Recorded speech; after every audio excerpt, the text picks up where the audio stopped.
मला ही जर्मिनेशनची प्रोसेस माहिती नव्हती. आपलं मातीमध्ये बी टाकलं की त्याचं रोप होतं एवढंच माहिती होतं.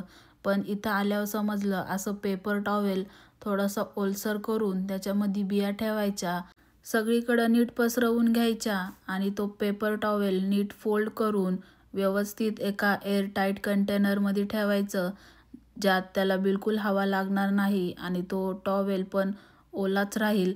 आणि 1-2 दिवसांनी त्याला थोडं थोडं पाणी देत राहायचं, मग त्याला मोड येतात. ही प्रोसेस मी नवीनच ऐकली आहे आणि ट्राय करावं म्हटलं.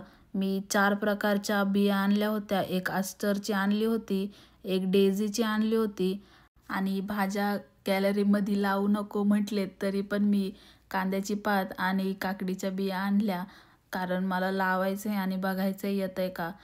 कांद्याचं ठेवलं आणि काकडीचं घेतलं तर ह्या काकडीच्याच बिया होत्या, म्हणजे काकडीमधून काढलेल्या बिया वाळवलेल्या आणि त्याच बिया हे 80 सेंट्सला विकतात. त्यापेक्षा मी काकडीमधूनच काढल्या असत्या असं वाटलं. त्या पण ओल्या पेपर टॉवेलमध्ये घेतल्या, चांगलं फोल्ड केलं आणि त्या एअरटाईट कंटेनरमध्ये ठेवून दिलं. आता दिवसाआड ते बघत राहीन त्याला मोड येतात आहे का, आणि मोड आल्यानंतर कुंड्यांमध्ये लावल, कारण मला माती पण आणायची अजून. माझ्याकडं जास्त माती नाही आहे. कुंड्या आम्ही आधीच लावल्यात, त्यात फुलं लावलीत. यात डेझी लावली आहे आणि या 2 मोठ्या कुंड्यांमध्ये मेथी लावली.